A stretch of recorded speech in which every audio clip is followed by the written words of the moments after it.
Okay, my next question is from Ian Courtney. Ian, could you identify yourself for the mic? Thank you.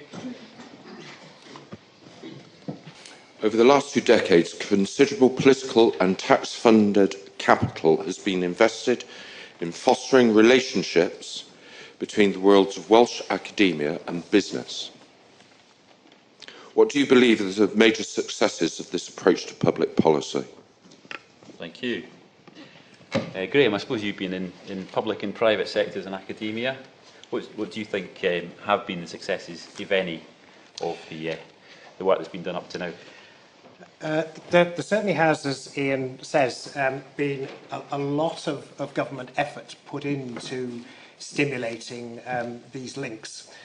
Of course, we can't forget that there was a lot of activity between business and universities in advance of what I could call perhaps the increase in government-sponsored activity around the whole third mission debate.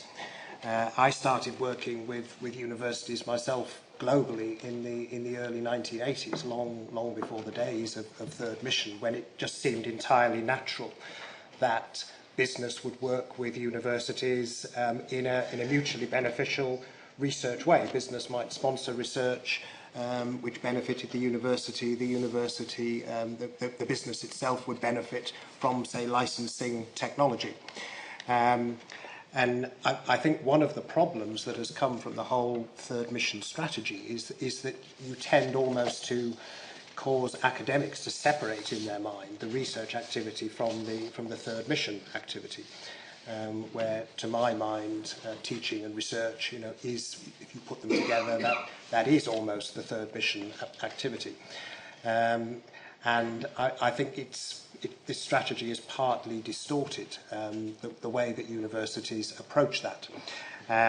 So it's a little bit difficult, I think, to disaggregate what, if anything, has come out of government's real push to increase that activity from the underlying body of activity that was already in place. However, having said that, I think you can distinguish certain things, and this forum we're in this evening, I think, is one of them. Cardiff University has responded to that whole third mission area by setting up the Innovation Network. These events are one of the things that come out of that. And it's very clear if people attend these events, attend the awards ceremonies each year, that there have been a lot of beneficial things that have come out of that relationship, particularly in terms of smaller companies. And I think perhaps the smaller companies have benefited from some of that encouragement by government. Links previously perhaps tended to focus, for obvious reasons, on links between businesses and large businesses and universities. So I would say perhaps an increasing involvement of SMEs could be pointed to as a significant success of that policy. Okay, all right, thank you. Kevin, what do you think the benefits of past collaboration policy might have been? Well, I'm hard pushed, to tell you the truth, to identify a bunch of big successes. I mean, I think the real word in the question is relationships. And for all the money, frankly, we've invested in business, industry relationships in Wales over the last 20 or 30 years, one has to say that they're profoundly disappointing. I mean, it starts with the kind of stories that we tell ourselves in Wales, the national narratives, if you like. Team Wales, for example, is great rhetoric, but it's suggesting that we are well disposed to collaborate with each other in Wales. Public-private sector, within the public sector, within the private sector, when the reality is very, very far from that, it seems to me. The big push in the last 10 years has been Technium. For me, it's been a disaster. A lot of money has been wrapped up in it. In 2007, we had the Simon Gibson report on commercialising ideas in HE. It was shelved. Some would say it was buried by Welsh Assembly government civil servants. So there have been success stories, no doubt about that.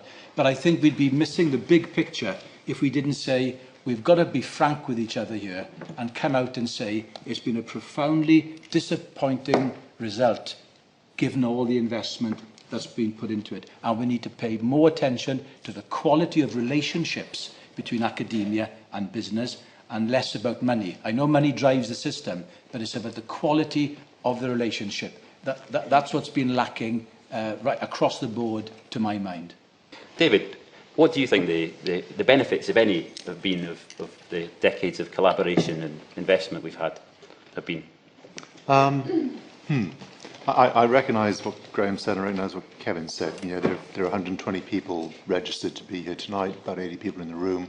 I think about 2/3 of you from the private sector. But like Kevin, I think most of the outcomes so far have been interest. I don't think we should denigrate that, but I'm just not convinced we've turned that interest into reality and action and deliverables. Companies that I talk to are much more interested in talking to universities now than they would have been a decade ago. There's much more of an expectation that they might get something out of the relationship, that they ought to be able to get something out of a university relationship.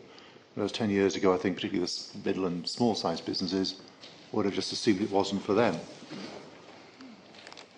What I don't think we've done yet, and this is where I'm with Kevin, is actually turn that into a lot of tangibles. And I think that's our next big challenge. But I do think money is actually a fundamental lubricant to this. I think money is a fundamental lubricant for most things. Self-interest is, funding streams are the way universities are funded. That may well change shortly. Indeed. So it may be more of a lubricant in future than it has been in the past. So I think, like Kevin, I'm kind of schizophrenic on this. I'm encouraged and disappointed at the same time, if you know what I mean. We've all got a lot more interest in it, but we haven't quite yet figured out how to make it work. Okay, thank you. Paul, have you got any thoughts on this topic? Yeah, I mean, this is, in terms of a sort of an overall assessment, I think I would tend to agree. The position over, in terms of results over the last 2 decades have been relatively mixed. I mean, I'm aware from a Cardiff Council perspective, you know, there has been very good levels of engagement with the university and with the business sector, particularly through business technology centres, through MediCentre, and you know, you don't wish to detract from the work that has gone in those initiatives, which have produced some very interesting and significant, and continue to produce exciting proposals from small businesses. However, if you take some of the directions of travel over the last period of time, I think Kevin's assessment of the Technium initiative is one which is worth reflecting on. It was, I think, in some respects, a good initiative in terms from a regeneration perspective, but from the point of view of demonstrably making a contribution to raising Welsh GVA, then clearly its record has not been as apparent. I think WAG are obviously looking at initiatives now around research centres attached to major companies like EADS, etc. The results of that kind of approach are obviously very early days. But I think certainly we can't simply be concerned from a public sector perspective with running technology centres and incubator units as effectively, you know, glorified facility management sort of operations. We've really got to ensure that they justify themselves in terms of generating successful businesses. And I think that's causing us in Cardiff, for example, to rethink the role and management of business technology centres so that they are much more commercial in terms of their operation. Okay, thank you, Paul.